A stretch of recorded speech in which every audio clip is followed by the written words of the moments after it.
À 17 ans, il a quitté le lycée pour retourner au Fournil. Meilleur apprenti boulanger de Maine-et-Loire, aujourd'hui, il a quitté de nouveau son quotidien de boulanger pour gérer cette fois-ci une franchise de 36 boulangeries avec 600 salariés et qui cumule un chiffre d'affaires de plus de 36 millions d'euros. Alors l'histoire fait qu'aujourd'hui, dans notre parc, on a des boulangeries entre 700 et 2,5 millions de chiffre d'affaires. Il vise les 50 millions avant cet été. En tant que boulanger, il a levé 2,5 millions d'euros auprès de fonds d'investissement en venant avec de la farine sous les ongles. Moi, je me bouge. Et je vois beaucoup de boulangeries. Quand je vais sur un territoire, je vois toutes les boulangeries, je m'inspire, je goûte, je prends des photos et je reviens. Je dis ça, c'est parce que tous les boulangers ont chacun une superbe idée dans leur boulangerie. Mon invité aujourd'hui dans le podcast de Cube, c'est Nicolas Beckham, fondateur de Maison Beckham. Et dans le podcast, il va nous raconter comment on passe d'un métier d'artisan à un réseau de franchises nationales et à un business ultra scalable. Comment monter une franchise en 10 ans rentable et qui génère 50 millions d'euros de chiffre d'affaires. Merci Nicolas d'être aujourd'hui dans le podcast de Cube. Merci Valentin pour ton accueil et ta confiance. Avec grand plaisir. On va discuter ensemble pendant une petite heure de la manière dont tu es passé justement d'un artisan boulanger à un patron de franchise. Aujourd'hui, on a vu, on l'a dit tout à l'heure, 36 boulangeries à ton actif. C'est beaucoup, mais tu as toujours baigné finalement dans cet univers de la boulangerie depuis tout petit. Tes parents, ils étaient déjà boulangers. Tu as toujours décidé de rester toi-même dans ce milieu-là ? Tout à fait. Je suis né dans le pétrin. J'ai 47 ans aujourd'hui et puis mes parents à l'époque étaient installés au Pertre, un petit village entre la Mayenne et l'Ille-et-Vilaine. Et puis je suis né à Laval. Mes parents ensuite ont déménagé dans la Sarthe, à la Suze-sur-Sarthe en fait.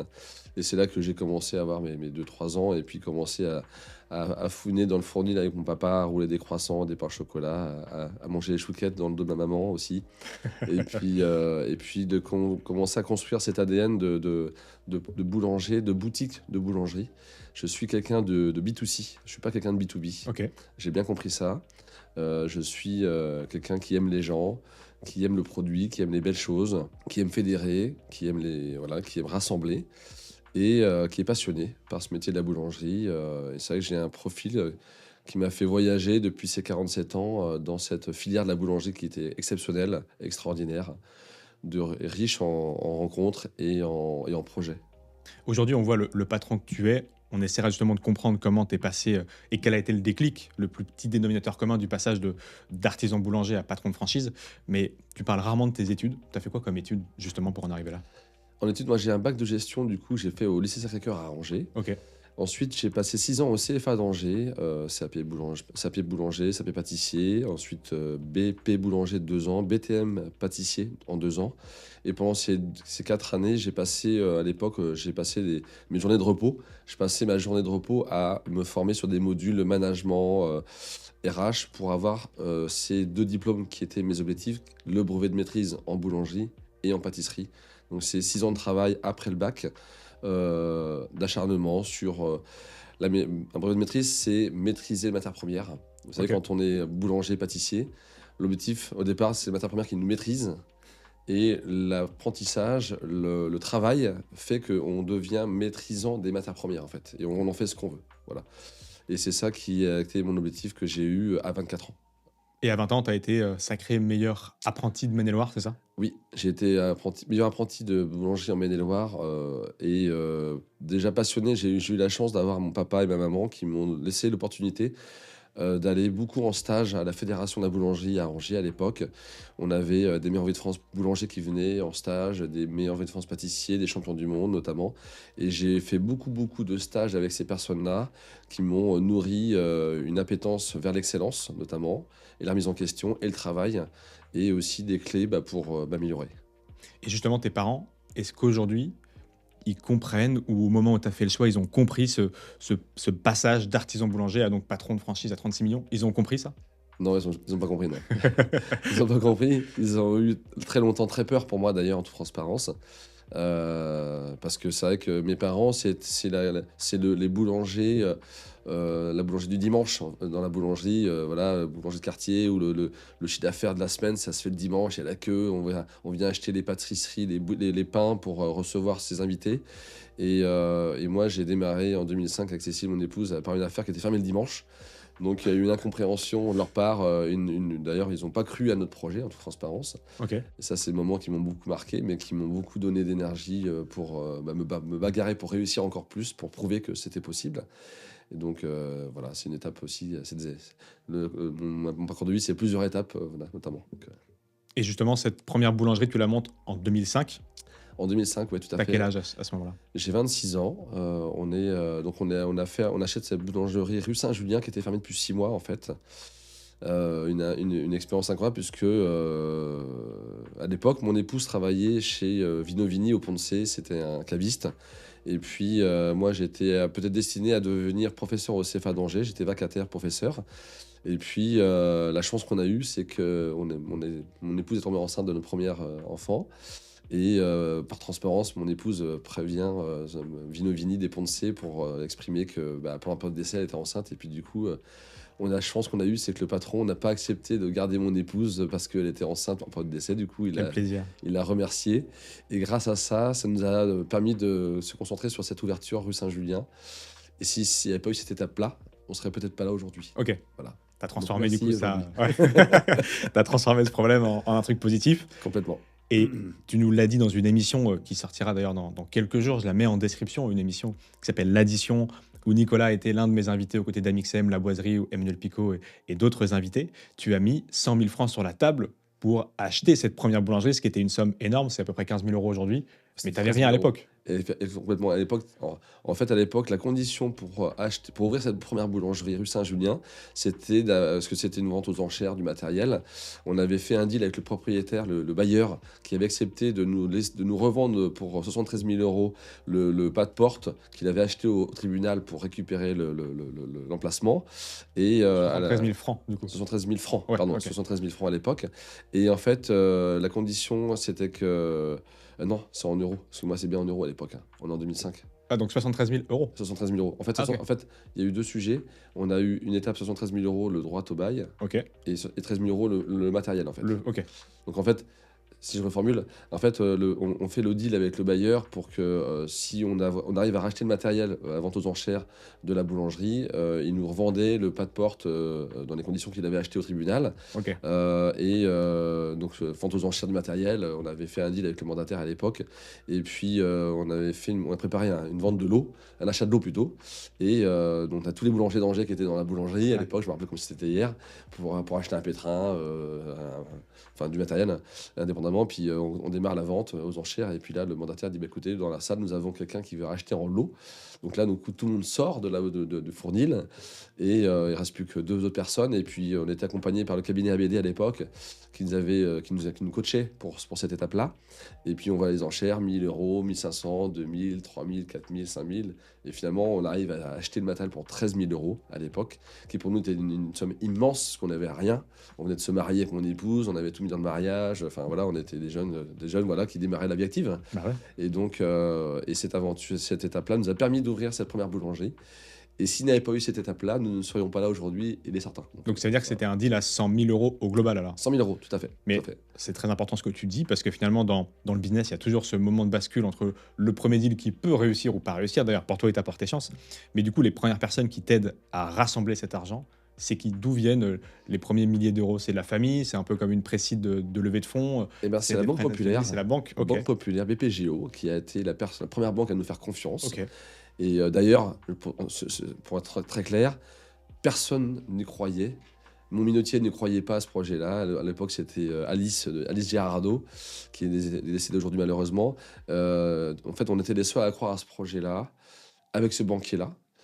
Mais personne d'autre ne croyait parce que c'était une affaire qui a été fermée depuis 6 mois, qui avait été 2 fois mal tenue. Et donc, comme quoi, ouais, quand on croit à ses rêves, qu'on a des convictions et qu'on n'a pas de doute, surtout, faut pas hésiter à s'autoriser à avancer. Et justement, la banque, elle s'est basée sur quoi pour te faire confiance? Sur ton expertise d'artisan, sur le début de ce côté business que tu étais en train de créer, de vision financière? Ouais, le sentiment peut-être qu'on était un peu différent, qu'il y a quelque chose qui se passait avec nous, notre profil, mon épouse et moi. Le côté sûrement besogneux, et puis moi j'avais mes 2 brevets de maîtrise en boulangerie-pâtisserie, donc là j'avais une maîtrise des matières premières et des métiers.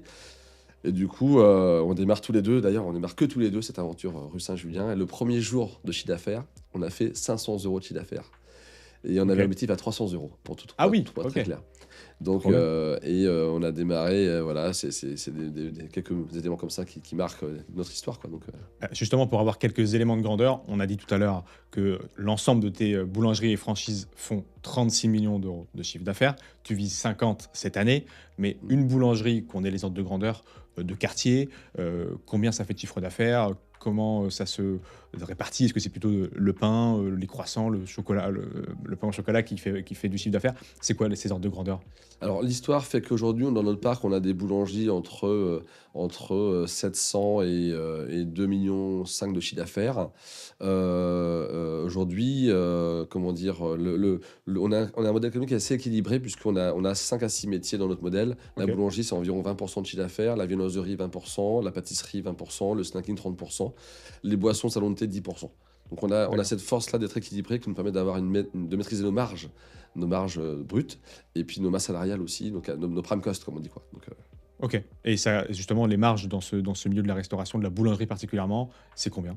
nous, la marge de Maison Beckham, aujourd'hui, on est entre 68 et 60, entre 67 et 70% de marge, pour être Brut, très hein? clair. Brut, Ouais. tout à fait, ouais, tout à fait. Et puis, sur la partie masse salariale, on est entre 27 et 32% de masse salariale chargée, en fonction des projets. Plus le projet est important, plus la masse salariale baisse et s'écrase, et c'est là qu'on a un effet de levier qui est important économiquement dans le BE, notamment. Voilà. Ok. Et aujourd'hui, c'est très important, aujourd'hui, le critère numéro un pour ouvrir un Maison Beckham est d'être sûr de faire 1 million d'euros de chiffre d'affaires la première année, confirmé par l'étude de marché avec qui on travaille, et c'est MC2. Voilà. Ok. Si on a une étude de marché qui ne valorise pas 1 million d'euros de chiffre d'affaires, nous ne faisons pas le dossier aujourd'hui de la boulangerie. On Nous parlera n'ouvrons justement pas. Voilà. tout à l'heure de tes critères, de comment on peut devenir franchisé et de ton modèle économique. Est-ce que c'est plutôt type McDo où tu essayes d'acquérir des murs ou plutôt type chiffre d'affaires à remonter dans la maison mère? Tu nous diras ça tout à l'heure. Juste avant, on n'a pas trop encore parlé de ton duo avec ta femme, ton Hmm. duo business, Cécile. Est-ce que c'est bien justement de faire du business avec sa femme? Est-ce que c'est parce que tu sais, il y a plein de gens qui se posent ces questions-là, que ce soit avec sa femme, que ce soit avec son meilleur ami, que ce soit avec son frère, que ce soit avec ses parents. Quel est ton regard sur le business entre personnes proches? Est-ce que ça t'a aidé, toi? Alors moi aujourd'hui ça a été uniquement une force. Aujourd'hui si ce n'était pas à mes côtés, on n'en serait pas là aujourd'hui, il faut être très clair. Ok, Et d'ailleurs, je peux le dire encore plus fortement, parce qu'il y a une période où elle a cherché aussi à sortir de l'entreprise pour essayer de faire autre chose. Et je l'ai rappelé 6 mois après pour lui dire faut que tu reviennes rapidement, parce que c'est à ce moment-là qu'on se retrouve, qu'on a pris conscience encore plus de notre complémentarité à tous les deux. ok, Moi, je suis l'entrepreneur, la personne qui va sortir les gens du permis de sécurité. Moi, j'ai besoin d'innover, j'ai besoin de remettre en question tout ce qu'on fait en permanence. Je voyage beaucoup, donc je m'inspire beaucoup, je vois des choses et je les ramène dans l'entreprise, ce qui me permet d'avancer. Et puis Cécile, c'est la partie très carrée, très organisée, très siège social avec les différents services, qui a une très grande mémoire, et qui est la personne un peu cachée de l'entreprise, mais qui est peut-être plus importante que moi d'ailleurs aujourd'hui. Voilà. et justement sur l'autre chose la plus importante de l'entreprise, qui est plus un produit qu'une personne pour le coup, mais c'est les Chocorois.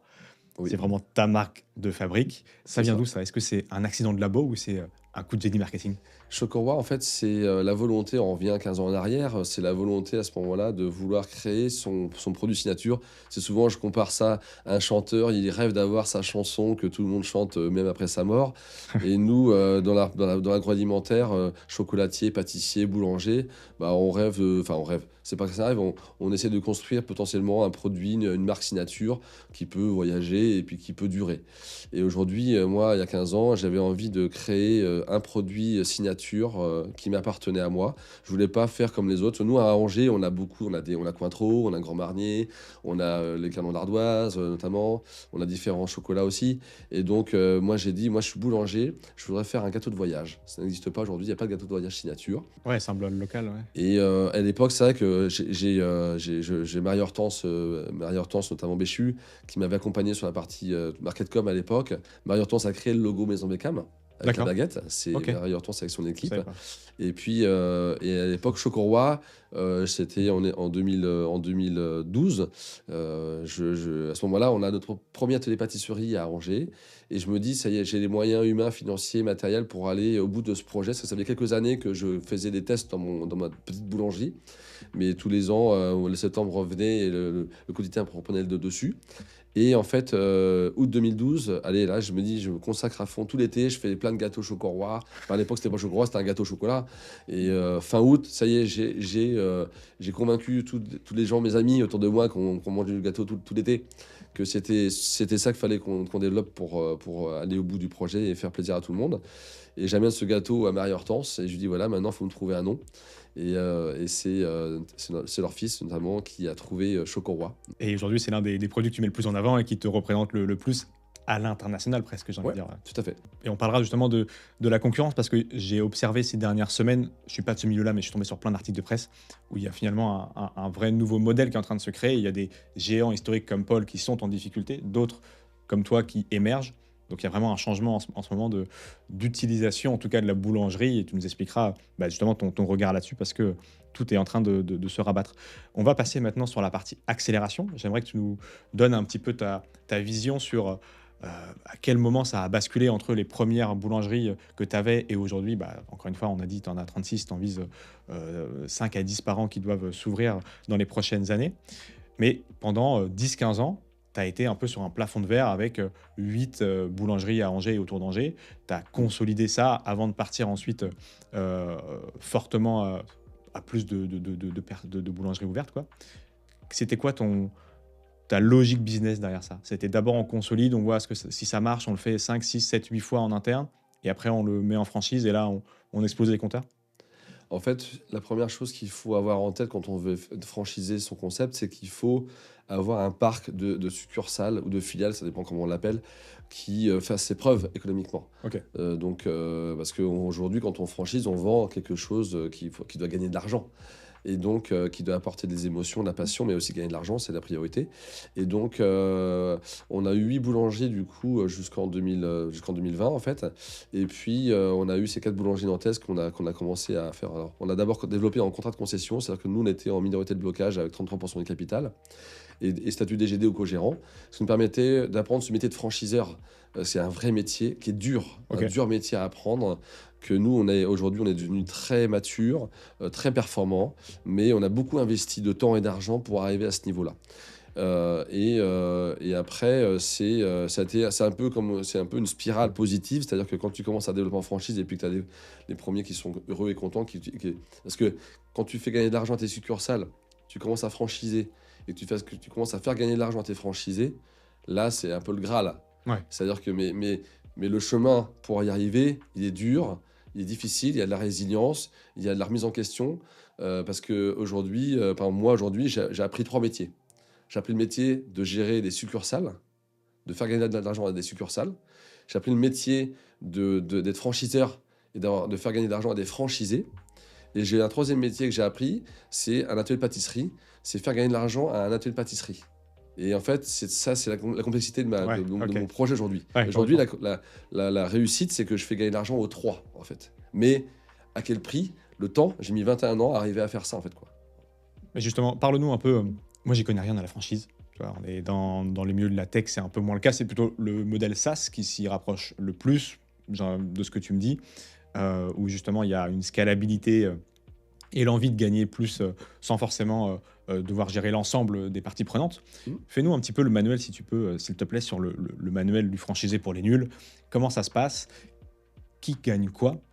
Est-ce que tu les aides, les franchisés, à lever de la dette pour se financer? Qu'est-ce que tu leur mets à disposition? Pourquoi ils n'ont pas plus intérêt à ouvrir une boulangerie de leur côté? Est-ce que tu peux nous expliquer ça? En fait, aujourd'hui, Maison Beckham, avec cette maturité au niveau de cette casquette de franchiseur, c'est mettre à disposition une boîte à outils et un chat GPT. En fait, c'est l'addition des deux. Ok. C'est-à-dire que nous, quand on a quelqu'un qui vient nous voir pour ouvrir à Maison Beckham, premièrement, le bon profil pour être franchisé, il y a trois critères. Numéro un, c'est être commerçant dans l'âme. Ok. avoir été commerçant en B2C notamment, Ok.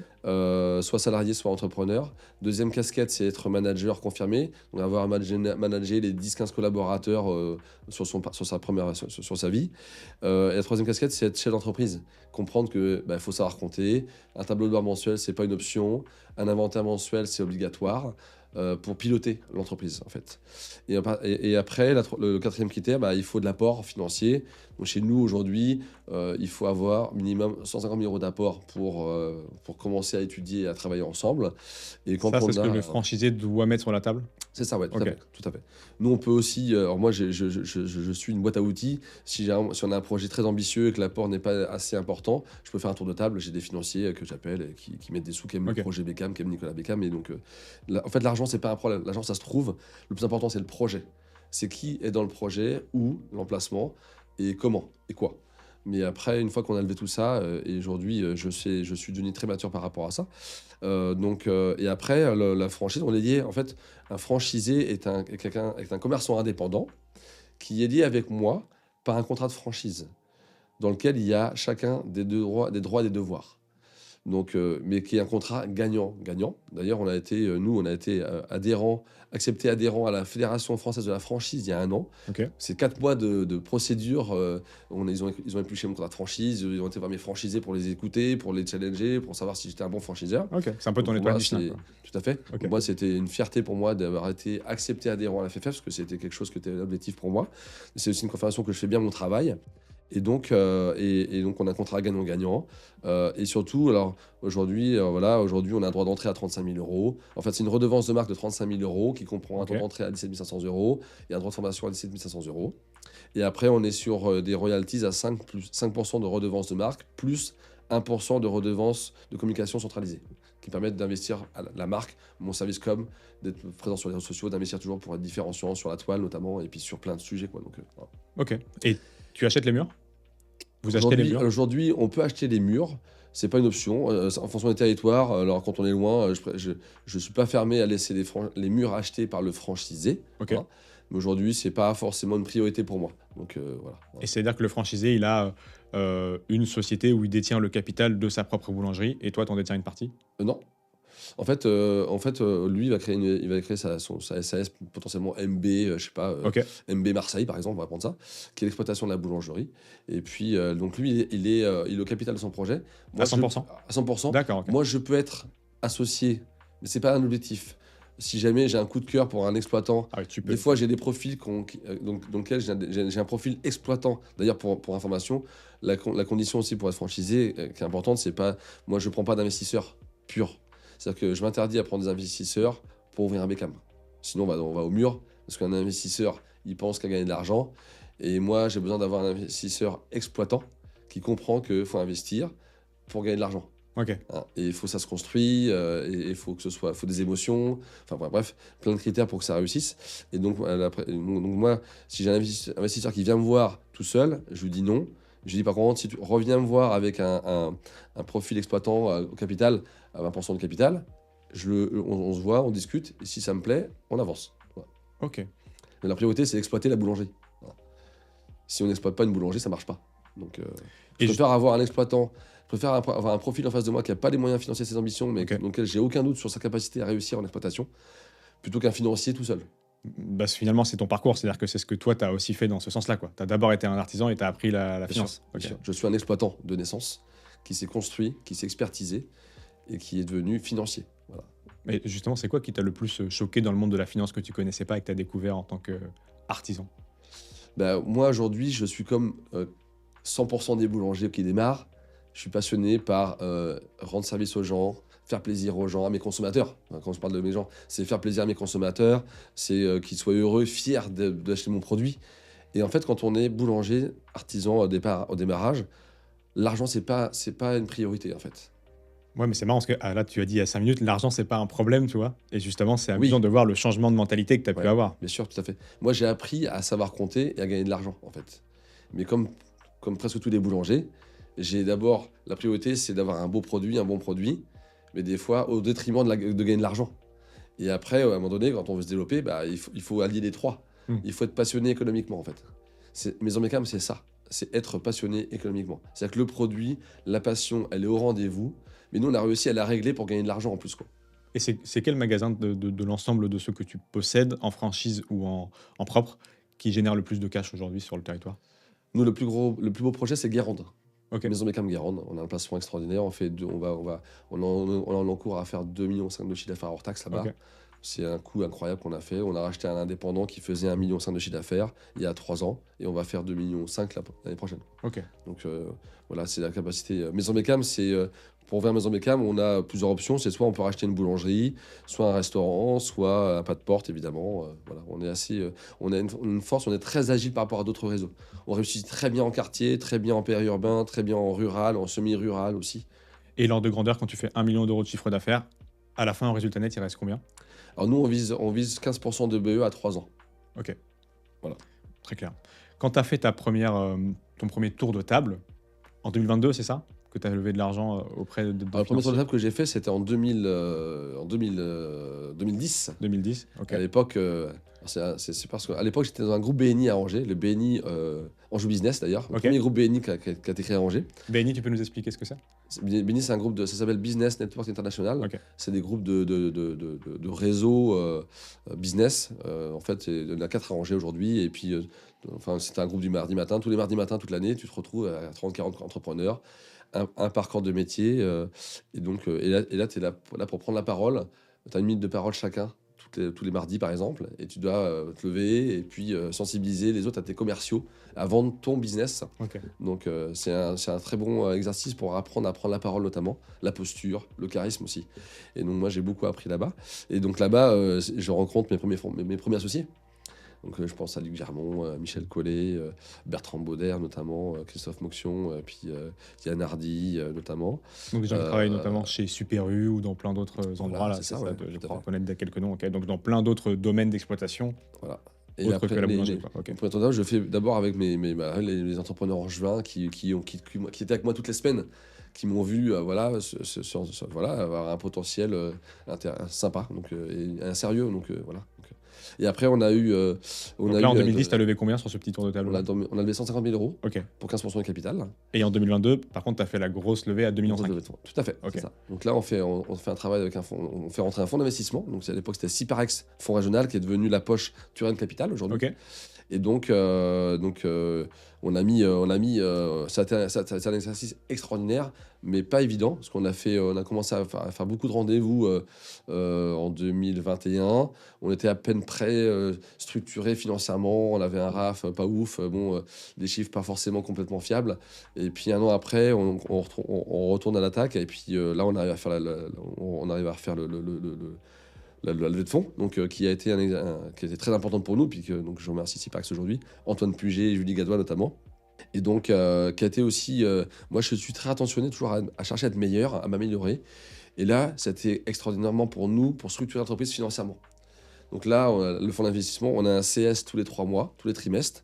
On doit rendre des comptes sur l'activité, les ratios, voilà. Et donc, mais aujourd'hui, c'est devenu une routine. Ouais. Mais c'est la capacité sur cette partie-là à se muscler sur la partie financière. Ouais. Apprendre à bien compter, à être clair, à être à jour pour prendre des décisions importantes. Voilà.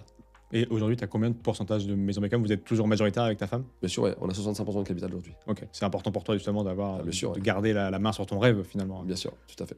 Et est-ce que tu aurais un conseil à donner justement aux personnes qui nous écoutent, qui nous regardent et qui veulent faire une levée de fonds?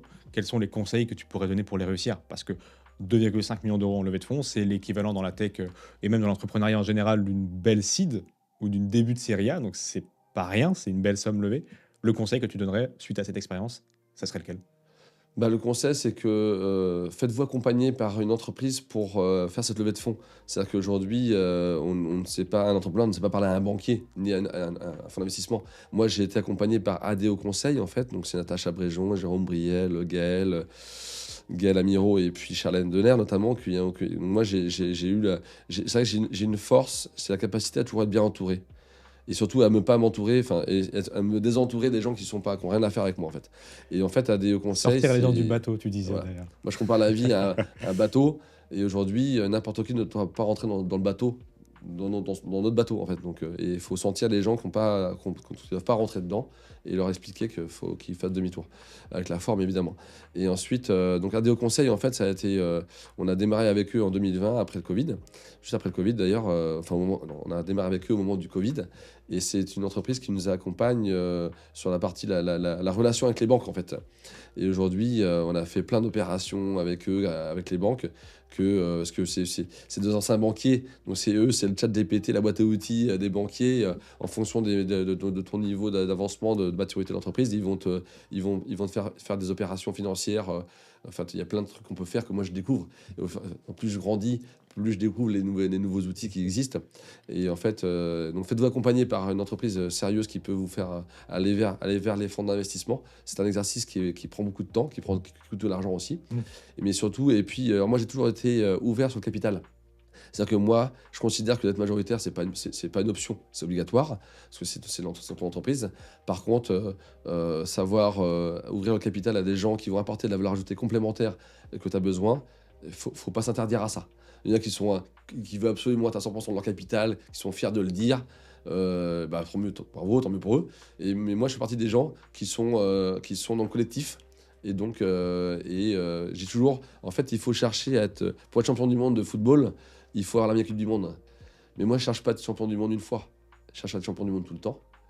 Et parce que quand on voit une équipe une équipe de France de football qui gagne la Coupe du Monde, 4 ans après, l'équipe, il n'y a plus que la moitié de l'équipe, hein. Donc, mais moi, ce que je veux, c'est chercher à avoir à peu près la même équipe tout le temps. Parce que c'est de l'histoire, c'est se muscler, c'est rajouter de la compétence complémentaire à ton besoin pour réussir dans la durée et rester en vie et continuer à être leader, quoi. Complètement. Et faire entrer des compétences des gens stratégiques Voilà. et c'est effectivement super important. Ouvrons justement le chapitre de la concurrence. On en parlait tout à l'heure. Je suis tombé sur un article qui disait que Paul, qu'on voit partout, vacille parce que le modèle change. Qu'est-ce qui te différencie, toi, justement, de Paul, de Marie Blachère, de Ange, de Feuillette, tu en parlais tout à l'heure, qui sont les nouvelles boulangeries qu'on voit fleurir à tes côtés partout. C'est quoi votre différenciation et pourquoi, justement, ce modèle change aujourd'hui? Alors, la différenciation, le modèle change. Vous savez, quand on parle Paul, Micaline, Brioche Dorée potentiellement, c'est des gens qui ont démarré il y a 30-40 ans et qui ont industrialisé la boulangerie. Donc, qui ont réussi fortement à développer rapidement d'ailleurs leur réseau. Et aujourd'hui, ça, quand on est très gros, aujourd'hui, quand il faut pivoter, c'est pas évident. Ça coûte de l'argent, il faut embarquer ses franchisés, c'est des enjeux immenses. Aujourd'hui, l'avantage qu'on a, c'est qu'on est un petit réseau. 36, c'est pas grand-chose, hein, la filière de la boulangerie. Ok. Bientôt 50, mais par contre, moi, je sais que ce qui nous différencie beaucoup, c'est le côté fait maison et artisanal par rapport aux autres réseaux. Donc moi, j'ai réussi à faire que mon réseau reste dans l'artisanat. Moi, je pétris, je façonne, je cuis tous mes pains et viennoiseries dans chaque boulangerie. Je suis le seul réseau en France à faire ça. Ok. Tous mes concurrents me prennent pour un extraterrestre et un fou. Et moi, je dis que c'est eux les fous. C'est-à-dire qu'aujourd'hui, en France, il y a des milliers de boulangers qui sont mal payés, qui sont pas habillés, qui sont pas formés, qui n'ont pas la culture de l'entreprise avec leur chef d'entreprise. Et donc, nous, à chaque fois qu'on va sur un territoire nouveau, on récupère les meilleurs boulangers des concurrents à chaque fois. C'est très clair. Parce que nous, on a une marque employeur qui est très forte. On est reconnu fait maison, artisanat et qualité dans la filière. On fait des belles boulangeries, du matériel neuf. En fait, on crée une appartenance forte pour l'employé, pour le collaborateur. On a deux objectifs quand on ouvre un Beckham, c'est créer l'appartenance forte pour le consommateur, mais pour le collaborateur en premier. Si on n'a pas de collaborateur, on ne peut pas servir nos consommateurs. Donc il faut absolument, je suis attaché moi à valoriser le collaborateur, à le mettre en avant, à l'habiller. Chez nous, les gens, vous venez chez Maison Beckham, ça a le sourire partout. Vous allez monter à la pâtisserie, les gens, ils ont le sourire. On n'a pas de stress chez nous. On a créé un modèle qui permet de gagner de l'argent sans être dans un stress avec le quotidien. C'est dans le plaisir. On est dans le plaisir, dans l'optimisation, dans l'expertise. Et on a réussi à faire ce mix. Je pétris, je façonne mes pains et viennoiseries dans chaque boulangerie. Mon snacking est élaboré entièrement sur place dans chaque boulangerie. J'ai la pâtisserie, par contre, qui est centralisée, qui est faite par des pâtissiers de qualité dans notre atelier de pâtisserie à Angers, qui livre la pâtisserie en grand froid dans mon réseau. Et donc, qui permet d'avoir une régularité partout, dans toutes les boulangers, la même qualité, et de concentrer la R&D. La pâtisserie, c'est le métier où les boulangers ne gagnent pas d'argent. Ok. Aujourd'hui, en France, dans toutes les boulangeries, le métier, la pâtisserie, c'est un métier d'image. On gagne de l'argent dans la boulangerie, la viennoiserie, le snacking, le salon de thé, mais la pâtisserie, c'est de l'image. Mais si t'as pas la pâtisserie, ça marche pas. Il y a rien qui marche en fait. Ok. Donc c'est non négociable en fait. La pâtisserie, il faut l'avoir. Mais par contre, nous, on a réussi à lui faire gagner de l'argent en la centralisant avec un atelier de pâtisserie. Moi, j'ai un Mathieu Blandin, champion du monde de pâtisserie qui me suit depuis 5 ans, avec mon Renan, mon chef pâtissier, Mais- deux personnes extraordinaires. Et tu as une imprimante 3D pour faire de la pâtisserie aussi, non? Oui, on a investi dans l'imprimante 3D avec Jean-Pierre Nadir notamment il y a 1 an. Ouais, c'est Donc ça. aujourd'hui, on est en train d'affiner cette expertise-là. C'est pas évident, mais en tout cas, voilà, c'est la recherche de l'innovation. Et donc, et après, voilà, donc c'est ce fonctionnement-là qui fait qu'on est différent. Et aujourd'hui, on est dans la qualité, dans l'expérience client. Aujourd'hui, vous savez, Maison Beckham, c'est la culture de chercher à être le meilleur en pain, meilleur en viennoiserie, le meilleur en snacking, toujours hybridé, toujours plus d'offres, le meilleur en pâtisserie, toujours plus beau, toujours plus sucré, le meilleur en salon de thé, le meilleur en pizza potentiellement, le meilleur en expérience client, le meilleur en marketing physique, le meilleur en marketing digital, le meilleur en Le communication, meilleur partout. en photo. C'est ça le match. Non, Mais c'est est-ce que ça. c'est possible d'être meilleur partout? Mais il faut chercher. Alors, on sera jamais les meilleurs, mais tant qu'on cherche à être les meilleurs, on avance. Ceux qui ne cherchent plus à être les meilleurs, ils ont déjà 3 trains de retard. Donc moi, je suis un insatisfait permanent. C'est mon défaut et ma qualité en même temps. Et c'est ce qui fait la différence justement entre ces empires un peu plus historiques qui, eux, se reposent sur leur laurier. C'est ça que Voilà. c'est ta clé de lecture? Moi, je me bouge. Et je voyage beaucoup, je vois beaucoup de boulangeries. Quand Ok. je vais sur un territoire, je vois toutes les boulangeries, je m'inspire, je goûte, je prends des photos et je reviens. J'ai ça, parce que tous les boulangers ont chacun une superbe idée dans leur boulangerie. Et moi, je cherche à aller quand je vais dans une boulangerie, je cherche le truc qui est au-dessus de tout, en fait. Et t'es déjà allé à l'étranger? Parce que c'est vrai que le pain, c'est finalement un peu l'emblème de la France. T'es déjà allé dans, je sais pas, le Japon qui adore toutes ces icônes françaises ou d'autres endroits? Ou est-ce que c'est un truc qui te fait marrer d'aller dans ces autres pays plus exotiques, moins proches de l'Hexagone? Ouais, alors moi je suis plus Afrique. Moi j'adore l'Afrique Ok. notamment. J'étais aussi en Amérique, mais évidemment, bah, je cherche toujours à aller. Quand l'été dernier, on était en Islande, on a été en Écosse notamment. Bah, je passe mon temps à aller prendre. Alors là-bas, c'est les coffee shops, tout ça. Donc il y a Ouais. beaucoup de choses à aller chercher. Dans le nord de l'Europe, on a beaucoup de choses à aller chercher dans le nord de l'Europe aujourd'hui. Tous les pays scandinaves, ils sont Ouais. très brunch, très coffee shop. Nous, on a du retard. Il faut aller là-bas pour s'inspirer. Ils ont les atouts de demain pour nous, quoi. Ok. Tu parlais tout à l'heure justement de votre capacité à aller draguer des collaborateurs. Aujourd'hui, il y a beaucoup de bashing sur les jeunes. Bon, moi, je suis jeune, je sais le regard que porte justement une génération comme la tienne sur notre jeunesse, qui peut être un peu feignante. Or que toi, de ce que tu disais, tu as 150 apprentis, donc plutôt jeunes, sur tes Mhm. 600 collaborateurs. Comment tu arrives à les motiver et justement quel regard tu portes sur déjà, les métiers artisanaux, qui sont moins aujourd'hui valorisés parfois que des bacs généraux, et comment tu arrives à les motiver à se lever à 3, 4, 5 heures du matin, ce qui est donc trop bien parce que c'est la réponse parfaite à ceux qui disent que notre génération ne veut plus rien faire, quoi. Bien sûr. Alors nous, aujourd'hui, on est 600, plus de 600 collaborateurs dans le réseau. Ouais. La moyenne d'âge, c'est 24 ans. Ouais, ok. Voilà, c'est un message très clair. Donc aujourd'hui, qu'est-ce qui fait qu'on va donner envie, d'avoir envie à des collaborateurs jeunes de venir chez nous? C'est ton côté Bah, Johnny Hallyday. oui, c'est ça. Moi, j'adore cette phrase. Et en fait, c'est la capacité, c'est cette marque employeur qu'on valorise sur les réseaux sociaux, sur Insta, sur TikTok notamment. TikTok, c'est un outil très, très important aujourd'hui pour valoriser ces collaborateurs-là, pour donner envie d'avoir envie à Complètement. ces jeunes-là de venir chez nous. Et ensuite, c'est la passion, le bon produit, les belles boulangeries, la classe. On habille, on forme, on est transparent. On a un management à l'américaine. Chez nous, un apprenti, il connaît les chiffres de la boulangerie. Ok. Il connaît le chiffre d'affaires. Alors nous, on a des outils qui sont écrits avec des commentaires et des chiffres. Quand on a un jeune de 16 ans qui arrive chez nous, on ne lui en veut pas de ne pas comprendre les chiffres. On va lui apprendre au fur et à mesure. Donc il a un commentaire, il lit. Mais en fait, ce qui est important, quand on a des tableaux toutes les semaines, on ressort dans chaque boulangerie, on a des transparences sur le chiffre, la marge, la masse salariale, les challenges qu'on avait à obtenir. Des chiffres et des commentaires pour que tout le monde puisse comprendre et lire et concerné par les problématiques. Parce que dans une entreprise aussi, il y a un truc qui est important, Ouais. c'est quand il y a un problème, il faut que tout le monde soit au courant. Ok. Souvent, chez l'entreprise en France, quand il y a un problème, il fait tout pour pas en parler. Parce qu'il dit, ouais, mais ils vont transformer ce que je veux dire, tout ça. En fait, nous, chez nous, quand il y a un problème, on réunit les gens. Je dis, voilà, on a un problème de marge, par exemple. Il faut qu'on parle. On sait d'où ça vient, on sait comment le résoudre, mais ça peut être résolu que si vous participez tous à ce que ça aille mieux. Et souvent, dans France, on a peur, voilà, on a peur complètement. la critique, on a peur. Puis en France, quand on réussit pas, bah, on se prend des scuds. Et donc, et moi, je suis cette mentalité-là. Quand on a une problématique d'entreprise, on fait une réunion d'équipe, on en parle, on résout le problème. Et je vous dis, ça marche à chaque fois, hein. Mais si on attend que le problème il devienne un feu, là par contre, c'est trop tard après. Donc, voilà. Donc pour toi, les collabs que tu as, ils sont pas du tout feignants, même à 24 ans d'âge Non, moyen? OK. non, non. Après, il faut accepter que voilà, ils réfléchissent différemment. D'ailleurs, faut les écouter. Moi, je les écoute beaucoup parce que eux, quand ils ont 18 ans, dans 10 ans, c'est eux qui vont acheter. Ce sera eux les consommateurs, ils seront parents dans 10 ans. C'est eux qui vont acheter. Donc, il faut les écouter pour comprendre comment ils réagissent, pour que nous, on s'adapte, qu'on adapte notre modèle économique, notre offre et notre façon d'être. Et surtout aussi, un sujet important, c'est la partie RSE. Aujourd'hui, moi, je suis convaincu, par exemple, que dans 10 ans, une boulangerie qui fait un bon produit, qui n'est pas RSE, les gens n'iront pas. À l'inverse, je suis un peu dur, mais un boulanger qui fera un produit moyen, mais qui aura une RSE au top, il créera une appartenance pour une communauté et qui fera venir du monde, en fait, quoi. Et c'est quoi le truc qui a le plus changé dans la génération entre le gamin que tu étais, quand tu as ouvert ta première boulangerie et celui qu'aujourd'hui tu fais rentrer à 24 ans dans ton réseau? Bah, la gestion du téléphone portable, elle prend de la place, quoi. Donc, c'est ses capacités à ce que lui, il achète digital, il pense digital, il est influencé digitalement, alors que nous, on était influencés physiquement. On vivait des OK. choses physiques. Alors, eux, c'est l'addition des deux, mais l'influence du digital est très importante. Donc, faut faire attention. Donc, On parle réussite là depuis tout à l'heure, mais tu l'as dit, effectivement, il y a des fois des échecs.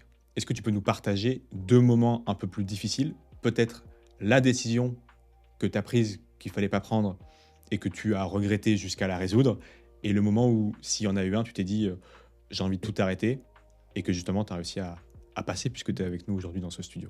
bah, le premier, tiens, je vais te parler de la pâtisserie. La pâtisserie, en fait, depuis 15 ans, on a un atelier de pâtisserie qui était plus petit, qui était aux Mines d'Angers d'ailleurs à l'époque. C'était un lieu de perte pour nous financier, mais assez gros lieu de perte financier. OK. Et puis une équipe de pâtissiers qui travaillaient ensemble. C'était une équipe de l'entreprise qui était isolée. Et en fait, ils voulaient, j'avais des pâtissiers qui voulaient toujours faire les pâtisseries que je pouvais pas vendre en fait. Et moi, je voulais qu'ils fassent les pâtisseries que je voulais vendre, en fait, que je pouvais vendre, quoi. Donc, il y avait un décalage. Et si tu veux, en 2020, je me dis, mais est-ce que j'ai pas intérêt à faire comme d'autres, à arrêter cette atelier pâtisserie et puis référencer des produits pâtisserie pour mettre dans mon réseau. Et puis, en fait, je fais la rencontre avec Mathieu Blandin, en fait, en janvier 2020. Je mets des dates très, très concrètes. J'appelle Mathieu Blandin, mon champion du monde de pâtisserie, que j'avais vu quelques années avant à Atelier Malice en formation pâtisserie chez mon minotier. Et puis j'appelle et je dis Mathieu, voilà, écoute, je tente une dernière carte. Je me dis que peut-être d'avoir quelqu'un avec un charisme comme toi, champion du monde, avec un col bleu, blanc, rouge, qui vient dans mon atelier de pâtisserie, peut changer ma vie dans l'entreprise. Et puis à l'époque, moi j'étais au CJD d'Angers pendant 7 ans. J'avais une diapo de 60 pages qui était à jour sur qui je suis, où je vais, comment je veux y aller. Et je lui envoie la plaquette de 60 pages. Et puis il me rappelle 3 jours après, il me dit bah, écoute, Nico, je suis OK, je tape dans la main.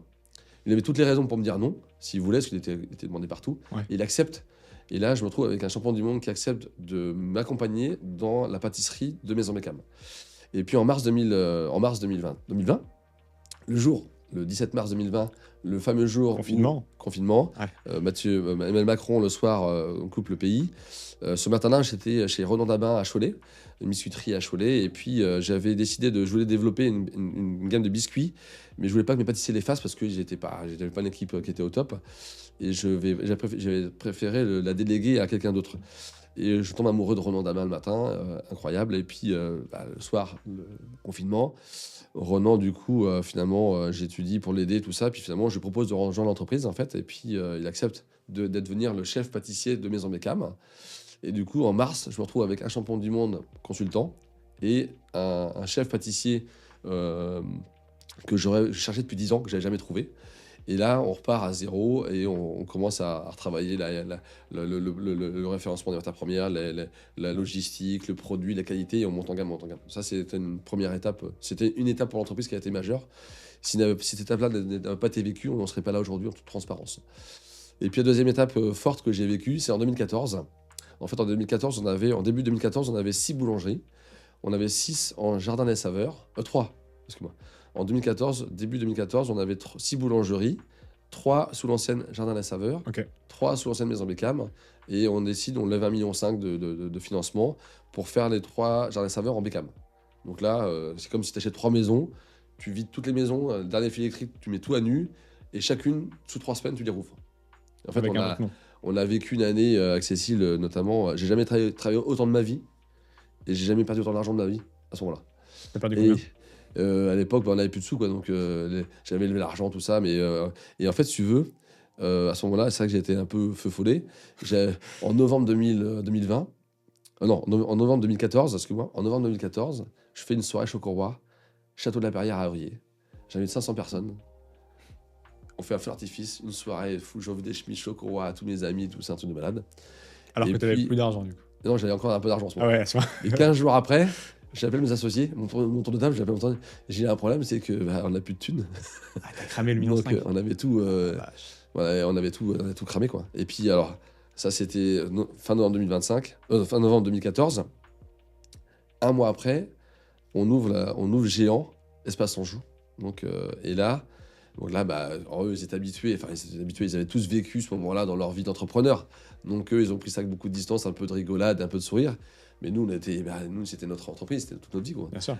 Et en fait, on commence à faire une première réunion. On dit, écoute, Nico, voilà, bah, vous êtes combien d'entreprises aujourd'hui? Bon, on est fin novembre. Il faut que dans 15 jours, tu licencies 6 personnes. Et nous, on devait ouvrir une boulangerie un mois après. Et pour nous, c'était un truc de fou. Et donc là, on se revoit une semaine après. On dit, Nico, vous avez avancé avec Cécile? Bah non, on n'a pas eu le temps. Non, ok, bon, bah, la semaine prochaine, ok. Et en fait, un moment fort qu'on a vécu, le 31 janvier 2014, on s'est levé avec mon épouse le matin et on devait aller voir 4 personnes d'entreprise pour leur proposer une rupture conventionnelle. Parce que c'était la date limite, que à ce moment-là, si tu veux, on avait recruté des nouveaux talents. Ils disaient, on va quand même pas en demander à nos bons talents qu'on vient de recruter de partir et de garder les moins bons, quoi. Et en fait, finalement, donc, toi, le moment fort, Ouais. 31 décembre, tu te lèves, t'as pas dormi de la nuit, je te dis, en plus, t'as jamais fait ça de ta vie, toi. Donc c'est la première fois qu'on faisait ça. Bon, nous, on est très familial, très, très artisanal, très, très familial. Pour nous, c'était impossible de faire ça, quoi. Et en fait, finalement, bah, on y va, on se lève, on va voir les gens, et puis finalement, t'en as 3 sur 4 qui ont accepté la rupture conventionnelle Ok. le 31 décembre. Et puis voilà, donc ça, c'est des moments forts pour nous émotionnellement de l'entreprise, mais c'est la capacité aussi à prendre sa responsabilité, hein, parce qu'à un moment donné, tu joues ton entreprise, ta vie, donc tu dois prendre des décisions fortes. Et ça a été 2 moments forts pour nous. Ben, merci de les partager. Et justement, quand tu as fait ce choix-là, donc de te séparer de certains des collaborateurs, donc ça a baissé un peu le cash que tu cramais, entre guillemets, chaque mois, et ça a permis de relancer la boîte, ou Ouais, comment tu t'en bien es sûr. sorti? Ouais, c'est ça, On ça a appelle ça une suffi. crise de croissance, en fait, hein. Ok. Crise de croissance, c'est quand tu développes trop vite et que tu n'as pas de cash nécessaire pour absorber ton développement. Voilà. Donc cet ajustement a suffi à sauver, entre guillemets, Ouais, les meubles bien sûr. et à repartir derrière. Complètement, tout à fait. Très clair. Moi, je pensais que tu allais aussi me parler de peut-être la période de la guerre en Ukraine avec tous les prix qui ont flambé, les prix de l'énergie. Ça a été très commenté par les médias, justement, des boulangers qui étaient en de grandes difficultés et qui disaient qu'ils étaient à perte. Aujourd'hui, tu ne veux pas augmenter les prix en magasin. Tu fais tout pour, en tout cas, absorber le plus ces augmentations, alors que tout flambe de 5, 10, 15%. Comment tu fais, justement? Et quel regard tu portes sur la géopolitique et tout ce qui peut impacter le prix de l'énergie, le prix de la farine, le prix de tes matières premières, finalement?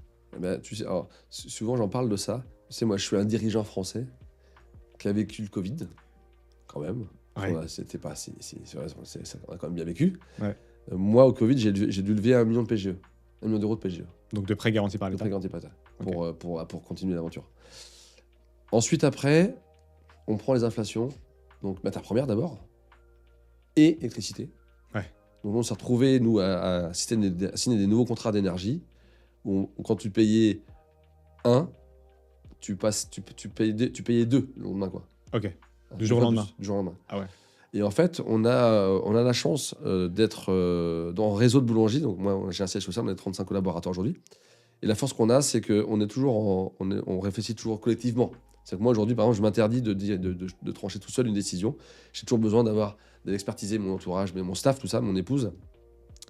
Et on a décidé en janvier, la première semaine de janvier donc 2021, d'augmenter les prix de 16% du jour au lendemain dans tout le réseau Maison Beckham. Ok. Mais c'était une semaine stratégique, parce que c'est une semaine où toute la presse, radio, papier, Et télé, parlait que de ça. L'électricité, les boulangers qui étaient en difficulté. Il y a eu plein de boulangers, petits boulangers de quartier, de rural notamment, qui étaient mis en avant à la télévision. Donc, Bien sûr. et en fait, on n'a eu aucun retour négatif. En fait, moi, la stratégie que j'ai opérée avec mes équipes, on s'est dit, nous, aujourd'hui, on est prêt à perdre des clients, mais on veut préserver les EBE, la performance de l'entreprise économique. Donc, on augmente de 16%. Et ce qui est intéressant, c'est que, ça c'est en janvier 2021, en juin 2021, en fait, on se aperçoit que finalement, on n'a pas perdu de clients. Des boutiques ont perdu un peu, d'autres ont pris plus de clients. Et en fait, on n'a pas perdu de clients et on a préservé les EBE. Ça, c'est notre victoire. Mais ça, on savait, c'était facile de le dire 6 mois après. Bien sûr. Et on ne savait pas quand on a appuyé sur le bouton. Parce qu'à ce moment-là, il y en a des boulangers qui ont préféré ne pas augmenter les prix, mais se sont retrouvés avec des EBE très dégradés. Et qui ont voulu monter les prix après. Mais le consommateur, quand tu augmentes les prix et puis que c'est pas le moment, il ne comprend pas. Bien sûr. Et ensuite, on a. Voilà, donc c'est un peu. Et après, alors ce qui est intéressant, c'est qu'après, 6 mois après, on a fait plus 10% de clients. En fait, donc aujourd'hui, Maison Beckham, c'est le positionnement premium accessible. Donc chez nous, ça doit être beau, bon, mais on n'est pas beaucoup plus cher que la concurrence. Voilà, mais ça s'appelle le rapport qualité-prix. Très clair. J'ai une question que je pose à tous les invités. Il y en a deux en vérité, mais la première est celle-ci. Le plus petit dénominateur commun de ton succès, ça serait lequel parmi ces 6-là? La vision, l'exécution, le risque, la résilience, le réseau ou le timing. Si tu devais choisir une seule chose qui, toi, a été ton plus petit dénominateur au succès, ça serait lequel? La résilience. La résilience, ok. C'est vrai que ça revient souvent. Parce que c'est la seule manière de passer les 20 ans que tu as fait dans le métier, justement. Parce que tous les jours, il y a des nouveaux défis qu'il faut Bien sûr. graver. Vous savez, aujourd'hui, quand on est chef d'entreprise, notamment en France, faut être beau, faut être en forme, faut faire comme s'il n'y avait pas de problème, en fait. Tu fais du sport, d'ailleurs? Ouais, je fais du sport, je fais du running, de la course à pied. Ok. Et je fais mon premier semi-marathon dans une semaine et Ok. mon premier marathon dans un mois. Ah ouais? Voilà, Celui de Saumur? Saumur, Ok. le marathon de la Loire, c'est ça. Et tu cours à combien par kilomètre, alors? Ouais, après, moi, tu sais, je cherche pas que le premier. Donc, je Tu cherches cherche à aller au à, bout. à aller au bout. En fait. Donc, C'est toujours le mieux, effectivement, d'essayer d'aller au bout, au moins, et pas se cramer avant, finalement. mais être en forme l'entrepreneuriat. physique et en forme mentale, pour moi, c'est une priorité. Donc, je dois être vigilant à ça. Si tu devais recommencer à zéro demain, à zéro, là, tu as l'âge que tu avais quand tu as ouvert la première boulangerie, est-ce que tu referais tout pareil ou tu changerais un élément? Et est-ce que tu ouvrirais une boulangerie, d'ailleurs, finalement? Non, je ne changerai rien. Ok. Parce qu'en fait, c'est ce parcours de vie qui me permet d'aujourd'hui rester accessible, humble, concentré et résilient, notamment. Et c'est des qualités qu'on peut ne pas avoir quand c'est plus facile comme parcours. Et la réussite que tu n'as pas mis dans ton business plan, ça serait quoi? Parce que là, on parle beaucoup de chiffres, on parle beaucoup d'employés, on parle beaucoup d'EBITDA, de BE. Et évidemment, c'est quelque chose qui est dans le business plan. Mais la réussite que tu mets pas dans un business plan et que tu nous partagerais là, ça serait laquelle? La réussite que je ne mettrais pas dans le business plan, c'est le développement. C'est les voyages, les rencontres. J'ai une vie incroyable aujourd'hui. Quand j'ai un projet dans une nouvelle région, bah souvent je la connais pas très bien cette région, donc je vais commencer à l'apprivoiser, à la sensibiliser, à la connaître. Je rencontre des porteurs de projets, des parcours de vie tous différents, des collaborateurs qui nous rejoignent avec des parcours complètement différents. Et en fait, cette magie, c'est cette marque Maison Beckham, employeur, cette création d'appartenance pour le collaborateur et le consommateur. Et on a un métier extraordinaire. On rend des gens heureux, qu'ils soient consommateurs ou collaborateurs. Et rien à voir, mais effectivement, ça me traverse l'esprit depuis quelques minutes. Mais en termes de SEO, parce que tu parles beaucoup d'Internet, donc le positionnement web, est-ce que le nom du joueur Beckham t'a plutôt servi ou desservi? Est-ce qu'il y a des gens qui poussent la boulangerie en pensant qu'ils sont chez Beckham, le joueur de foot, ou pas du tout? Bien sûr, Il y en a, plus ouais. qu'on ne pense. Plus qu'on Ok, pense. énorme. Dès qu'on va dans un territoire qui sort des Pays de la Loire, je vais te raconter une anecdote. On a ouvert à Furiani, Bastia, du coup, en novembre dernier. Et moi, je suis assez proche de Djibril Cissé, le footballeur international. Et puis, il habite à Bastia. Et puis, il m'appelle au mois de septembre dernier. Et puis, on était en travaux à Furiani, puis on a mis la bâche, ouverture Maison Beckham. Il m'appelle me dire, Nico, tu ne croiras jamais, On est passé devant pour aller chez Leroy Merlin samedi dernier. Et puis, elle me dit, ma femme, elle m'a dit, mais il y a Beckham qui ouvre une boulangerie. En pensant aux joueurs de foot. Et pas en pensant à Nicolas Beckham, quoi. Et en fait, c'est beaucoup. À chaque fois qu'on ouvre un Beckham, il y a toujours sur des territoires, on pense toujours d'abord aux footballeurs. Et ça, c'est. Donc, je rêve qu'ils ne finissent pas comme Maradona. Et qui Ouais. reste beau, entrepreneur, qui garde une image positive et notamment entrepreneuse. Et qu'un jour, tu l'invites peut-être à une ouverture symbolique. Ça serait moi, ça c'est un de mes rêves. J'ai réussi à faire signer une boîte Chocoroi à Zinedine Zidane, à Tony Parker notamment.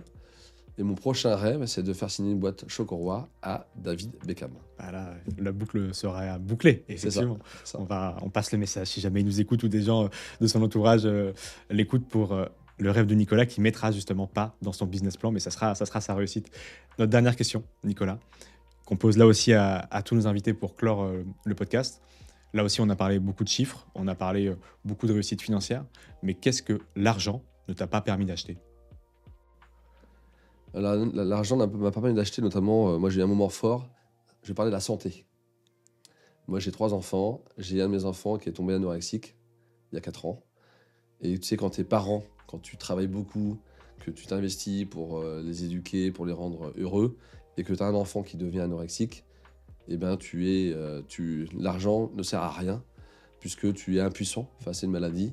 Et donc, par contre, cette maladie, les maladies permettent aussi de se reconcentrer sur la priorité. C'est être, profiter de la vie, de la vie privée aussi, notamment.